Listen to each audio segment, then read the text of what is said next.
Hi and welcome. We're going to take a look at a piece by Alexander Gretchaninov called Farewell. It's from his children's book, Opus 98. Let's hear it first of all, then I'll talk through.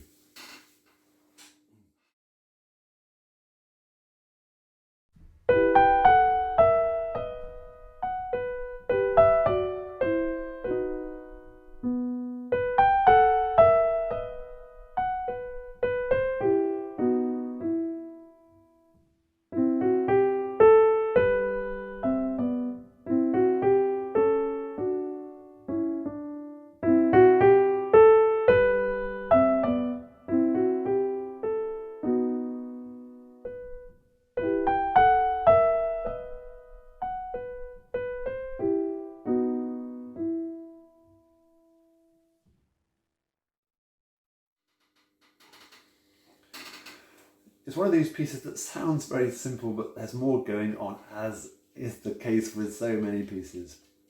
We've got a melody in the right hand. Let's just think through that first of all. 3 beats in the bar, 1 sharp to think about, that's F sharp. I think we're in a minor key. A 1, 2, 3, a bit slower.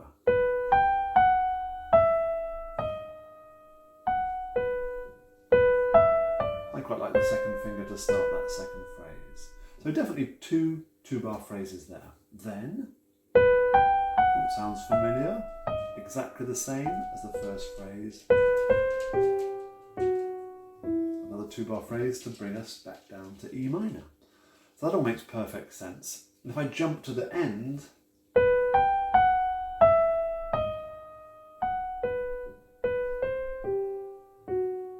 that's exactly the same as we've already played. So we've got this sort of first bit, ending taggy bit, and they're sort of the same, and then there's a middle bit as well. The middle bit, I think let's start with a second finger so that we get our thumb onto that G. And that B is where that phrase is heading to. Walking up. It's a scale, isn't it? And then the answer. Question. Answer.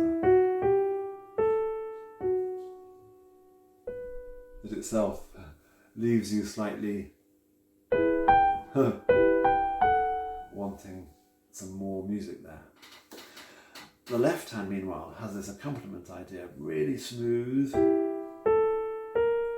Ooh, we might call that chromatic, wouldn't we? And then a downward. And I quite like the idea of getting the thumb onto the E, because it means those fingers are free to hit those notes very accurately. If we did it, that is an option, but it's a lot more fiddly and flaffy. That's actually so much more comfortable. That chromatic-y bit.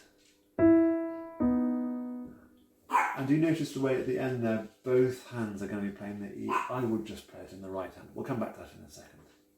And then for the middle part, 1 and 3 or 1 and 2. I quite like 1 and 2. 2, 3, because it means that our 5th finger is ready to play that G, which is a dotted minim. So we've got to hold that on for the whole bar whilst we do the...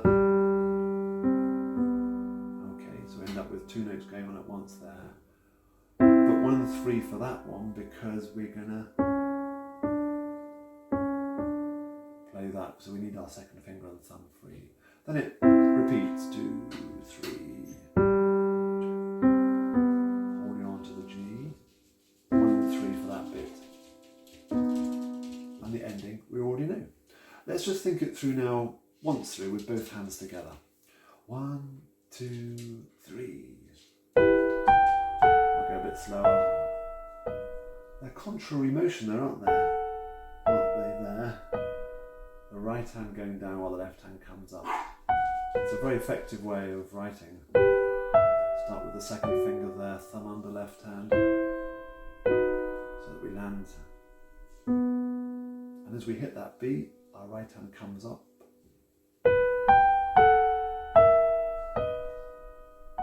question, answer. And here, I would just play it with the right hand. The right hand because the right hand's got the tune, so I want it to have the tone that the right hand is going to give it. 1 and 2 here, the left hand.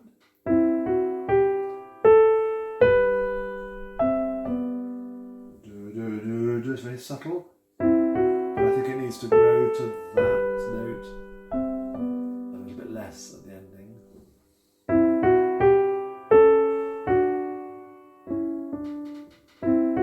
Head 4 there, and die away.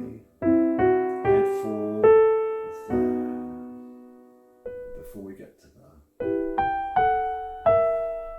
By the way, we would have slowed down a little bit there, and our tempo tells us to pick the tempo back up. That's what it was at the start. And at the end, dying down. Really pretty piece, very effective, quite solemn, isn't it? Farewell. Enjoyed learning this piece, and if you have any questions, do come back to me. Bye-bye for now.